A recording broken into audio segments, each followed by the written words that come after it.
Good evening, everyone. I would like to welcome you to our February 26, 2026 Board of Education meeting. We are calling the meeting to order, and it is 7:07 p.m. And if everyone can please rise for the Pledge of Allegiance.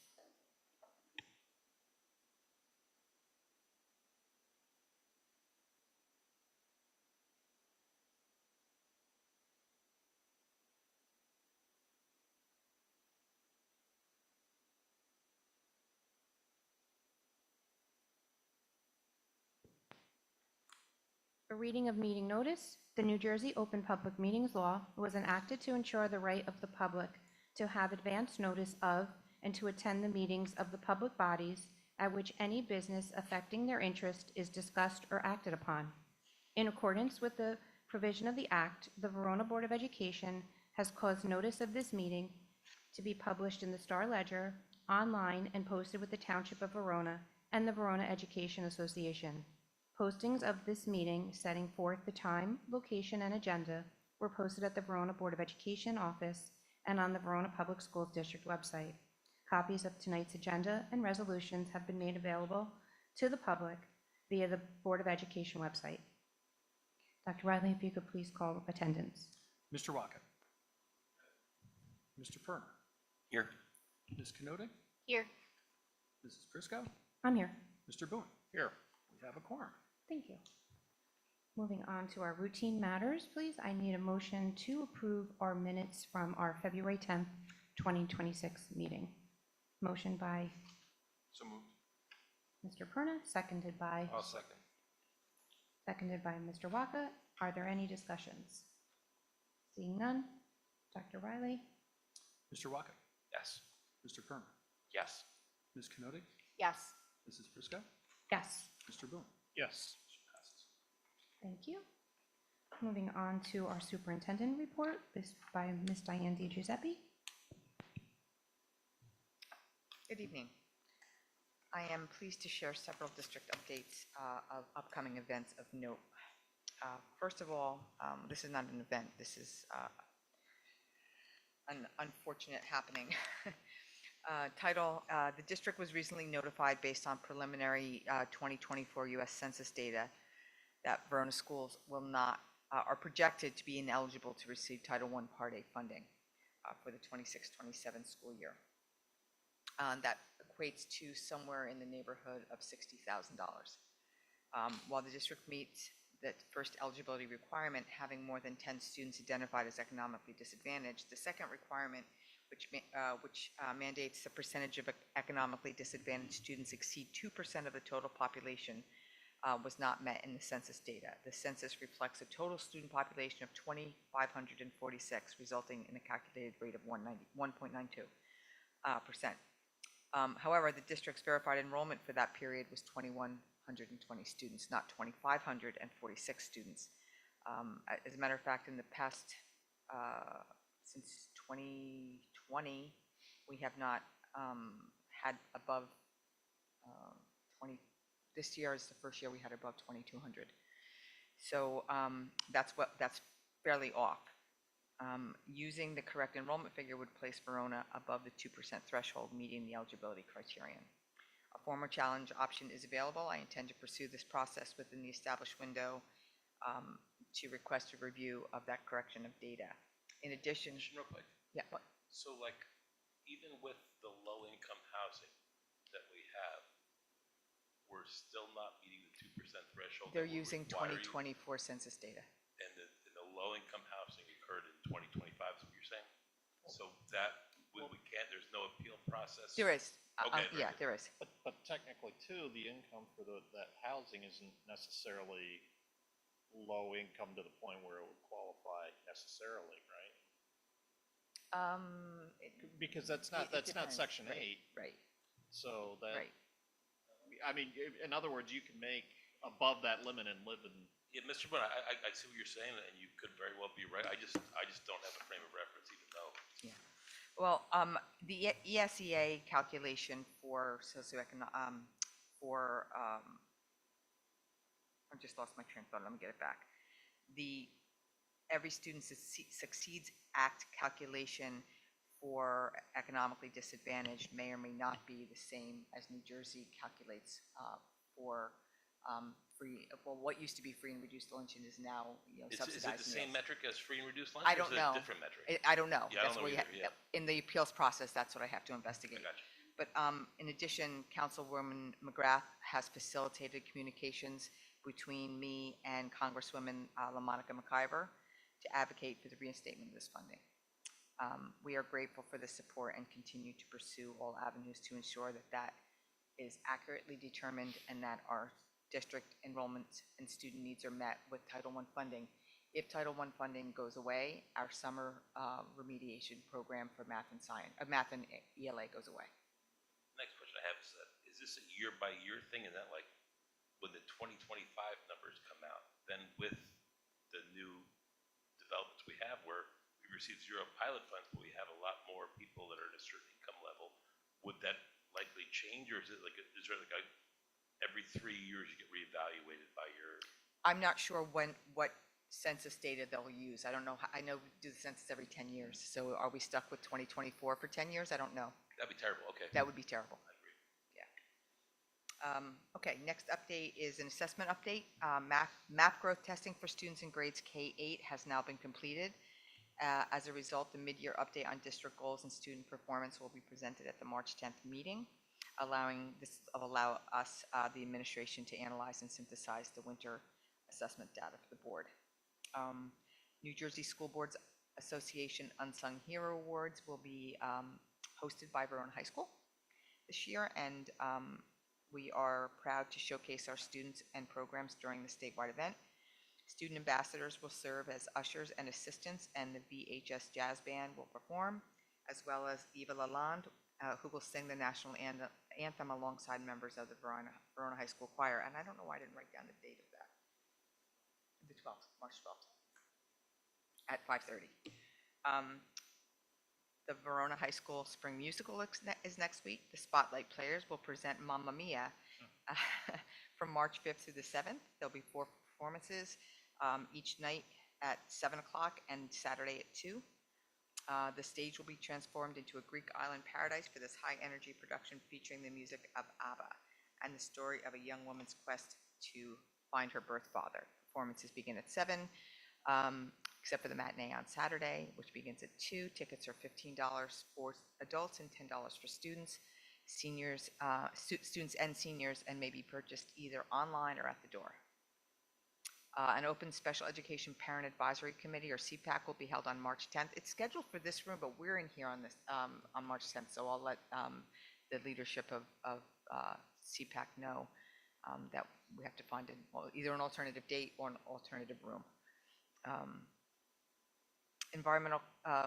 I attended the combined HBW VHS Environmental Club meeting today, where students presented a proposal to install clothesbin, which near HBW and VHS. Clothesbin's mission is to support sustainability by providing a convenient way for communities to recycle unwanted clothes, shoes, and textiles, items not typically accepted through municipal recycling programs. The program partners with local organizations to collect, manage, and redistribute textiles, keeping them out of landfills. I didn't realize that 85% of all landfill material are textiles. So what they do is they collect what they can, they sell what they can, they donate what they can't sell. Anything that can't be sold or is not good enough to be donated gets made into rags and provided to hotels and restaurants, and any shoes that can't be worn are used to make playground fill and carpeting. I mean, it really supports the mission of the environmental club, and they get 10 cents a pound for everything collected. So we are hoping that they'll be able to support the environmental club, allowing the students to expand their environmental initiatives. World Down Syndrome Day is in March, and again this year, Verona parent and Clifton school teacher Kelly McInerney is partnering with several Verona school teachers and administrators to celebrate World Down Syndrome Day with a district-wide Rock Your Socks campaign. Observed annually in March, World Down Syndrome Day raises awareness and celebrates inclusion. Generally, it's on March 21st. It is March 20th this year, but The 21st is symbolic as it represents the 3 copies of the 21st chromosome associated with Down syndrome. Mismatched socks are chosen because the chromosome's karyotype resemble mismatched socks. All proceeds from the campaign will benefit Ruby's Rainbow, an organization that provides scholarships to individuals with Down syndrome in support of higher education. And we have a professional learning day on March 3rd. This is our annual Ed Camp style professional development for staff. Each staff member will pick 2 sessions from the following offerings. And I'll go quickly through this. Anxiety in and out of the classroom, emergency medication administration for everyone, exploring the challenges of AI, peer strategies for improving writing, planning with purpose, making HMH work into reading work at grades K2, and then a second session for grades 3 and 4. Purchasing with purpose, compliance, efficiency, and value. I wonder who's doing that one. Yeah. Teaching every child through differentiated instruction in the elementary classroom, using Gemini to work smarter, not harder. Helping students and teachers use AI the right way. Map it out, turning NEWA data into student goals, partnering with parents while promoting student advocacy. The anxious generation, how the great rewiring of childhood is causing an epidemic of mental illness.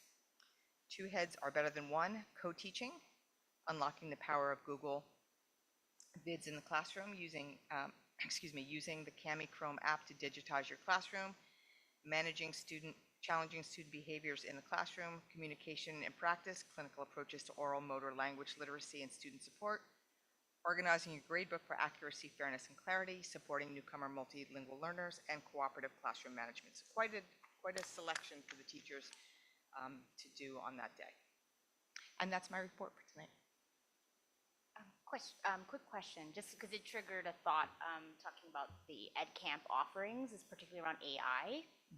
I attended, when I first got on the board, I attended an NJSBA meeting where Livingston was being awarded an award for a very innovative AI literacy program that they had launched at their school.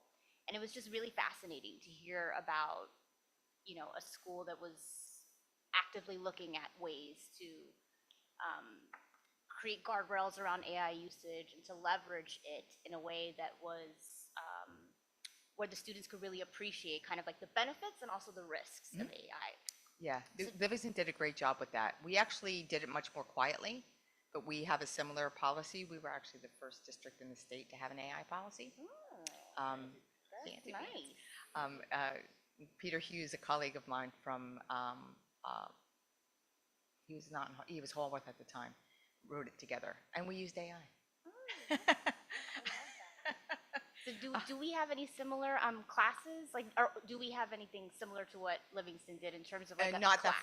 that formally, but we are one of the intended goals of our English and Social Studies professional learning community at the high school is to develop something. That would be great. Yeah.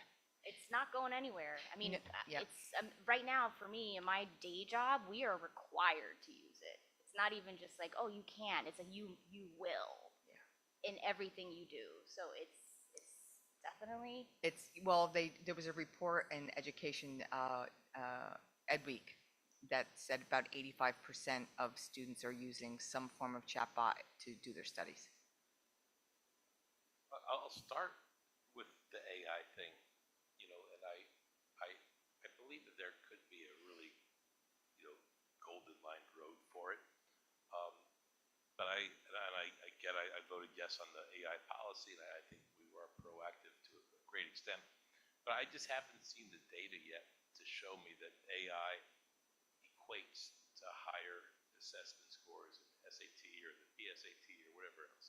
So I know we're just in the discussion phase, which is, there's no sense going too crazy with it, but it's that data that I would need to see to kind of want to cast a vote towards spending towards that.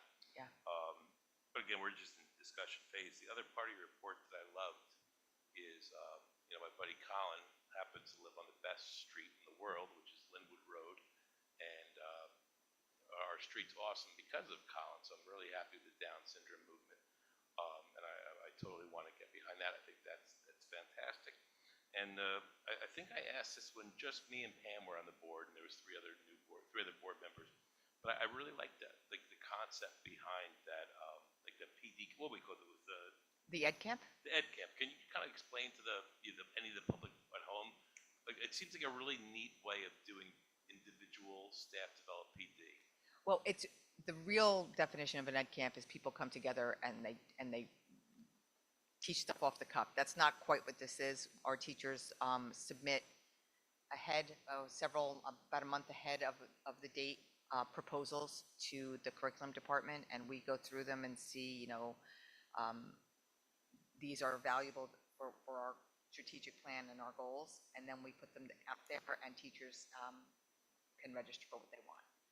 Yeah. Yeah, so every principal, I'm doing one, Dr. Riley is doing one, all of the supervisors, curriculum director, Tanya Simmons, yeah. You know what? We're gonna have Kyle, but not this time because we didn't have enough time. Yeah, everybody's involved with this. So the principals are involved. A lot of our teachers, just a lot of what you heard me read are obviously, we don't have that many administrators, so they're teachers. Yeah, it's a great day. It's a nice day because people get choice too. They get to choose what they want, yeah. And as far as AI goes, I think what we do, I'm not looking to use I mean, if it improves our student learning, that's great. I think we need to teach students how to use it productively for their own growth versus to replace their thought process, right? Because you can use it to replace your own thought, or you can use it to help you think better. And I think we need to show them how to do the latter. They're using it, right? So it's like there's the It's potential ubiquitous. for them to be using it really irresponsibly right now because they just don't have the education around, the pitfalls relative to that and how to effectively use it in a positive way. They just don't know. And it's growing so quickly. I mean, I was at a workshop this morning, where a colleague was using, and I have never used this one, so it's Google Notebook LM. Don't know that one. She used that one in a really unique way to actually build her superintendent evaluation folders. So it was kind of unique, and we asked her, she only had one section of a larger presentation. We said, can you come back and do a larger presentation on that? Because that's a really unique way to use that particular product. I'm going to turn it over if there's no more questions to Dr. Riley. Thank you. So tonight, we're going to present a very preliminary budget conversation, highlighting at the 30,000-foot view where we stand at this point in time. To start, we're going to review the timeline of the budget. In December, the budget projection was completed by our budget managers and administrators. In January, Dr. DiGiuseppe and I met with all of the administrators and budget managers to review their requests and highlight what their needs and wants are for the fiscal year of 27. From this point moving forward, we'll meet regularly with Finance Committee of the board to continue to refine the budget and refine both our revenues and appropriations. On March 10th, the governor will present her budget address, and on March 24th, we'll be bringing the tentative budget for your adoption and then submission to the county superintendent. And on the 28th, we'll hold the statutory public hearing for the final and taking the final vote to adopt the budget. Of course, everything comes from and stems from our mission statement, right? We want to empower our students to cultivate their intellectual curiosity and social responsibility. Everything we do focuses on and centers on the instruction and everything that goes on from our mission. In terms of our goals tonight, we're going to identify the sources of revenue and our estimated projection of what the revenues will be. We'll examine the projected expenditure increases. We'll consider the budget variables and define our budget goals. and we'll highlight next steps for moving forward. In terms of the sources of revenue, and for the purposes of this meeting and a preliminary basis, we'll really only focus on our general fund revenue because that is really the most thing to be focused on. That's the thing that we can articulate about now. We won't have the figures for special revenue. So in terms of the sources of our revenue, it's important to remember that in terms of the general fund, the majority of that comes from the ad valorem tax levy. We also receive some tuition. We've got miscellaneous revenues and other from use of the building, state aid, fund balance, and our reserve accounts. Of course, other sources include federal funding through our special revenue and our debt service. Okay, so in terms of the projected revenue, at this point, we're able to identify the headwinds that we're going to experience. In terms of the tax levy, we have got the statutory 2% maximum. For Verona, that statutory 2% maximum equates to just under $800,000. In terms of the interest, one of the headwinds that we're going to experience is a declining rate environment. As you know, the Fed has cut interest rates a couple of times already this year, slated to cut at least once more.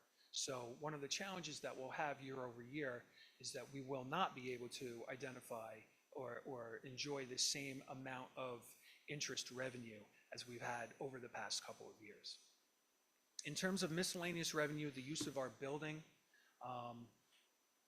our buildings are used quite a lot, and we do generate a nice revenue source in terms of that. We will look to increase that usage as possible based on availability, but again, we're going to budget a flat number year over year. In terms of our budgeted fund balance, that's the statutory surplus from year to year that the district is able to enjoy, and then the board designates to put back in as a revenue source. Over the past couple of years, that number has been declining. So one of our headwinds will be a smaller budgeted fund balance that the board can decide to use and contribute ultimately to balance the budget. And then the last two big question marks at this point will be the state aid. We're budgeting at a flat rate. We're hoping that there are no surprises there. And we're hopeful that the governor is able to fully fund the funding formula, whereby we would then enjoy an increased revenue source. We're not banking on that, however. And then in terms of extraordinary aid, that is also an unknown. That is a particular headwind for us this year, in that the percentage of extraordinary aid based on what was applied for was decreased from the state. Now, that's a number that doesn't come out until August. So we can budget for that. We don't like to lean in and budget on that too much. It's not something that we want to hang our hat on in terms of a budget number, so we want to be very conservative there. We did have a situation this year where the number that was budgeted for this year, unfortunately, was consistent with previous years. However, the funding percentage from the state was cut. Usually they fund your extraordinary aid somewhere between 60 and 80%. This year the funding came in at 53%. So that presents a challenge. We may not, and we don't know what that number is going to be in August, so we want to budget conservatively now. And then I will say, we have no idea, we'll have nothing on federal, but on the federal side, you've heard a little bit that, we're not right now, potentially not qualifying for Title I funding. And we've been told and suggested that we budget up to 20 to 25% cut in other ESAA funds, other title funding. So that's certainly not good news. On the expenditure side, there are several challenges, many of which have been in the news around the state and around the country, that we will not escape. First and foremost, though, our salaries, the collective bargaining agreement. where we will land in terms of the attrition of salaries is at a 3.5% increase. For us, that's roughly $1 million in terms of an increase. In the news lately has been the increases in health benefits, particularly the state health benefit fund. We are not a member of the state health benefit fund. As you've heard in the news, that fund is increasing 32%. Ours, in the trust in which we participate in, that trust is going up 20%. So not a number that we want to hear in terms of an increase. However, comparatively to what some other places are experiencing, 32%, there's obviously a big difference there. For us, even at the 20%, that is $1.7 million. Now, it's important to keep in mind that as we build the budget between salaries and benefits, that represents 81.5% of our total budget. Other headwinds and other challenges include out-of-district special education costs forecast to increase at 18%. So that's tuitions that we're already experiencing from approved private schools for special education, as well as some projections that we're making for additional students who may be going out of district. Transportation increases at CPI. CPI is going to be between 3.5% and 4%. However, our total projected increase in transportation is 14%. We're experiencing an increased reliance on contracted services, particularly for our athletic events and for our out-of-district placements as well. So we're forecasting a 14% increase there. In terms of curriculum instruction and assessment, this is where we want to see expenditures. This is where we want to see where we want to spend our money. We want to spend our money on what's going on inside the classrooms. We want to spend our money on increasing and supporting our teachers' professional development. As of now, in terms of consumables, textbooks, other instructional items, that's slated at an 8.7% increase. IT, these are inflationary costs that include our subscription-based services, forecasted at 8%, as well as everyone knows from looking at your own utility bills, they have increased 20% this year, and we're forecasting another 5% increase for next year. And again, those are inflationary costs. We're all bearing the brunt of those. And certainly, I will note that Verona, we are in a very good place in terms of controlling our utilities. Our utilities did not go up full 20% this year. And that's in large part because previous boards have decided to participate in an ESIP. And through that ESIP, we are now, as a district, enjoying significant savings on our utilities bills. So good decisions that were made in the past are now bearing fruit. So some of the variables that go into building the budget, the aforementioned aid numbers. We're hoping that the state, as I said, fully funds the funding formula, say that 3 times fast. And, if they do, then that should bode well for us in Verona. We'll have a better sense of what our federal numbers become. We do not receive much in terms of ESEA and grant funding. So that really, it's not significant in terms of its impact on the budget. But our special education and extraordinary aid potentially is. And we're hopeful there that the state fully funds or more adequately funds costs for special education. The other variables are personnel. We have an opportunity, I think, to, through attrition and retirements and resignations, that makes our planning and budgeting more of a challenge, but through some retirements and resignations, hopefully that will help us in terms of some of the headwinds that we mentioned earlier. And then enrollment. We're in an environment now where we have increasing enrollment, which will yield some benefits in the future. But again, making those budgetary decisions now presents some difficulties in terms of building the fiscal '27 budget. So in terms of numbers, this slide represents the imbalance right now. Again, it's important to realize, it's important to articulate that the numbers will absolutely change from now through the tentative and to the final budget. But these are the estimated revenue and appropriations numbers as they stand now. It's not uncommon that the numbers between revenue and appropriations will be off, one way or the other. Currently, it's a little bit more than we would like. And one of the things that we will work on is finding those strategies, those levers that we can pull, the opportunities that we can capitalize on to bring those overages more in line and ultimately help us to balance our budget. Those include the healthcare waiver, of which we will qualify for this year. We're going to work to minimize any staffing cuts, capitalize on any attrition that we can, and then ultimately, utilize some fund balance to offset and perhaps even maintenance reserve to offset and ultimately balance this budget. In terms of articulating those goals,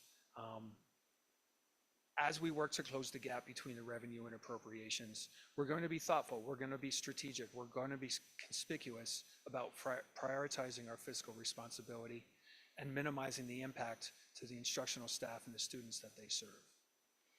We will work to take advantage of all waivers to offset the increased costs of health benefits and close that gap between the revenues and expenditures and help us to balance the budget. So in terms of our next steps, when the governor does release the budget and has the address on the 10th, on the 24th, we'll have a meeting to approve the tentative budget on the 27th.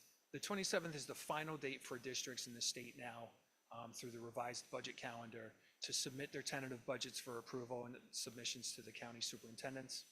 And then on April 28th, we will hold our Board of Ed meeting and the statutory public hearing on the budget. And with that, I'm happy to take any questions. Dr. Riley, excellent presentation. Really appreciate it. I just have two very high-level questions. Well, one is somewhat logistical. The governor, her presentation is, you said March 10th. That's a little later than usual. Do we get any kind of leeway from the state due to her being, what, a week or so later than usual? So 2 weeks, excuse me. So we actually very recently, as a matter of fact, I will say in the middle of our finance committee meeting, we did get an email from the state. So initially that answer would have been no, but actually now we are going to enjoy a little bit more of a reprieve. The budgets were due. So normally the governor's budget address is this week, the final week of February. And then after the governor's budget address, the state has 48 hours from a statutory standpoint to release state aid numbers. We generally then have about 2 weeks before the submission of the final budget. That's usually right around March 20th. In this case, with new governors coming in, it's not uncommon for the legislature to pass a bill to allow a little extra time for a new governor to get their feet under them, a new commissioner to acclimate and put their cabinet together. So in this case now, the budget address has been pushed back to the 10th, and then the final submission to the 24th. Okay, gotcha. Thank you. Yes. Question about the out-of-district special education costs increasing by 18% this year. Just curious, in terms of the overall amount of $3 million that is the overage, we know that the majority of that is represented by the healthcare costs. You mentioned like 1.7 million. Yes. What is, how does that 18%, what is sort of the dollar value associated with that 18% in terms of? That's a great question. So it's roughly $200,000. Our total spend really in special education is just under $4 million when you include transportation as well. So, the 18% 18% being a big number, when it, in the terms, in the context rather, of a $50 million budget, the actual numbers of $200,000 or so. Yeah, that's extremely helpful to help contextualize those percentages. 100%, that you presented yes. in the deck.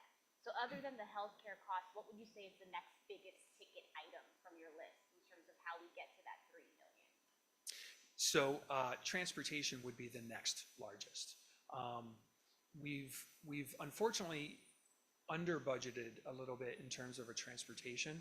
And then because we have a small fleet, we rely heavily on our contracted services. And those costs go up at CPI. However, what was not budgeted is the amount of services that we needed to use. As I mentioned earlier, we're experiencing now our athletics relying a little bit more on our contracted services. And that number, unfortunately, even to get us out of fiscal 26, was under budgeted from what it will realistically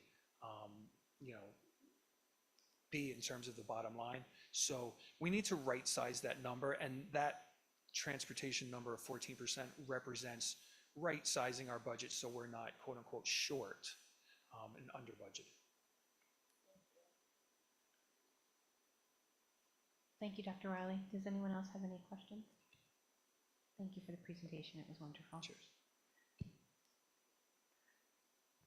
On to our student report from Ryan.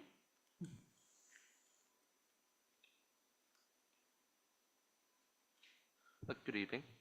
So last Thursday, the Verona High School Chamber Choir had the honor of performing at Atlantic City for the New Jersey Music Educators Association State Conference, as VHS was one of 4 select schools to represent the state of New Jersey at the conference. The girls' basketball team had hosted Hoops for Hope last week, raising awareness for breast cancer resources in our community here in Verona, and the event was a great success, raising several $100s for Minette's Angels while uniting our students, families, and community members around an important cause. And the team also delivered a strong performance on the court with a decisive victory against Cedar Grove. And both the girls and boys basketball teams will be participating in the NJSIAA group playoffs this Friday afternoon, with the girls facing Beloved Ed Charter and the boys playing West Caldwell Tech.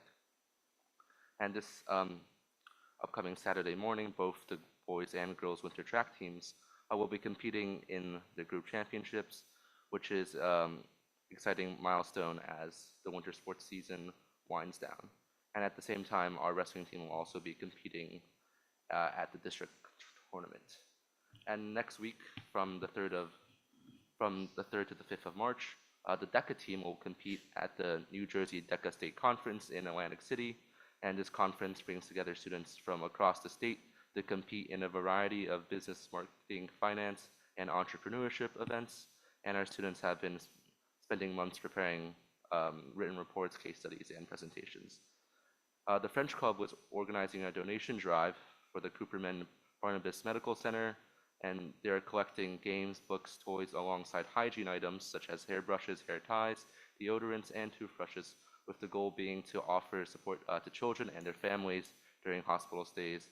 And the drive will run until Sunday, March 15th, with donations being collected at the Verona Public Library. The Mandarin Club is participating in the township's Lunar New Year celebration next Tuesday, March 3rd, which will be starting at 6 p.m. at the Verona Community Center. And children can partake in special activities and programs organized by the high school's Mandarin program. And recently, the National Honor Society had expanded its peer tutoring program to offer SAT and ACT preparation led by qualified VHS students, and we hope to provide accessible and supportive academic assistance to help peers feel more confident and prepared for standardized testing. And at last, Mamma Mia is showing at VHS starting next Thursday, with additional shows Friday and Saturday. And that's my report. Thank you. Question, Ryan. If you don't want to reveal your sources, it's fine. But like, you know so much, and your reports are so detailed. It's like a principal level. Like, you know everything that's going on. So how do you gather all this great information? He's got people, Mr. Watt. He does. Like, what's your process, man? I just like staying on top of what people are talking about, especially there's also, I think social media is very helpful and just being able to connect with different organizations because just clubs are always talking about stuff, different organizations, different sports teams. So it's word gets around. He uses Impressed. AI, You Mr. do Wong. a great job. Thank you. And just to pile on a little bit, the Lunar New Year celebration, I appreciate you calling that out. It's for anybody who hasn't been, it's one of my favorite things that we as a community do, combining Verona schools with an effort from the town. It is absolutely fantastic, and if you haven't been there, it's really a must-see, must-attend. So thank you for calling that out. Thank you, Ryan. Moving on to committee reports, there are none. So going on to our public comments on action items. Anyone from the public? Please come to the podium and state your name. Seeing none, moving on to discussion items, new business and old business. Anyone have anything to discuss? Seeing none, correspondence? None. Moving on to our agenda items, I need a motion, please, to approve resolutions A1 through A10. So moved. Personnel resolutions A1 through A10, moved by Mr. Waka, seconded by Second. Mrs. Knodik. Any discussion? I just want to congratulate two teachers, Mrs. Bartellon and my neighbor, Miss Joan Weiss, for Miss Joan Weiss on her retirement, and I wish them both the best. Any other discussions? Dr. Riley, if you could please call roll. Mr. Waka. Yes. Mr. Perna. Yes. Ms. Knodik. Yes. Mrs. Prisco. Yes. Mr. Boone. Yes. Motion passes. Thank you. Moving on to our education resolutions, I need a motion to approve resolutions B1 through B3. So moved. Motion by Mr. Boone, seconded by Second. Mrs. Knodik. Any discussions? Seeing none, Dr. Riley, if you could please call roll. Mr. Waka. Yes. Mr. Perna. Yes. Ms. Knodik. Yes. Mrs. Prisco. Yes. Mr. Boone. Yes. Thank you. Moving on to our athletics and co-curricular, I need a motion to approve resolutions C1 through C6. So moved.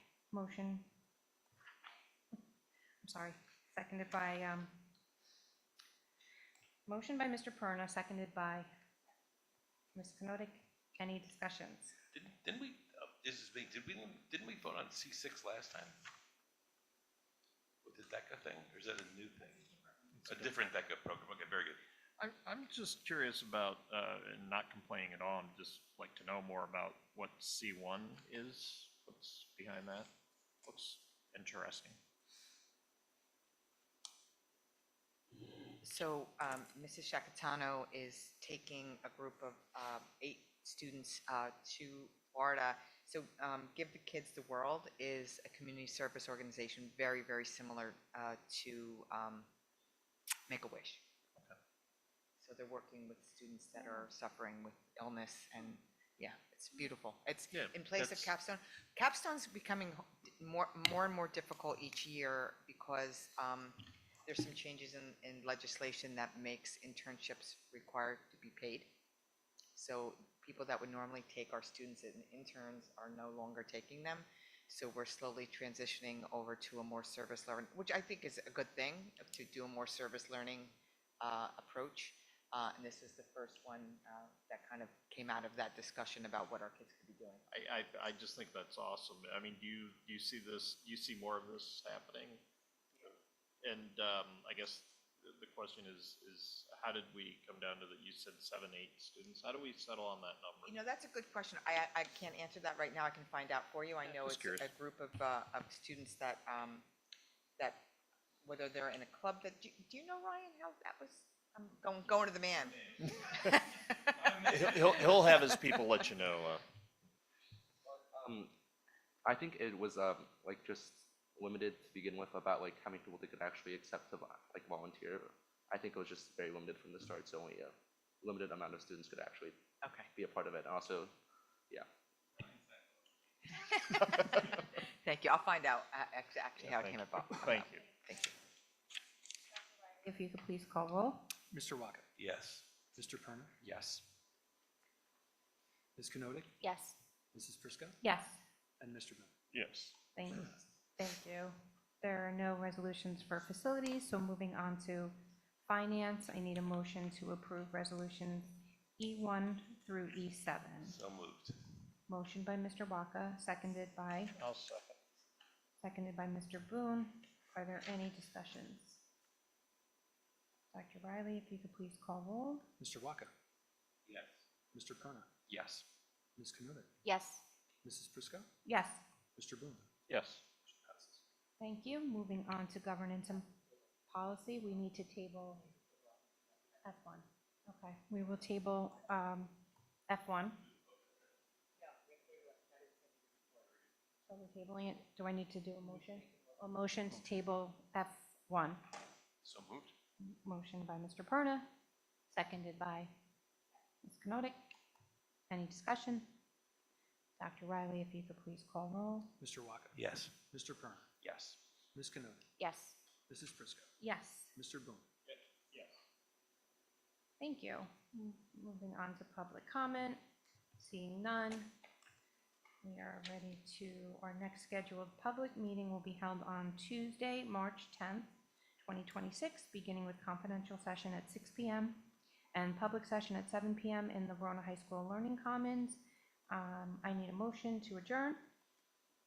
So moved. Motion by Mr. Boone, seconded by Mr. Waka. All in favor? All in favor? Yes. Yes. Yeah, all in favor?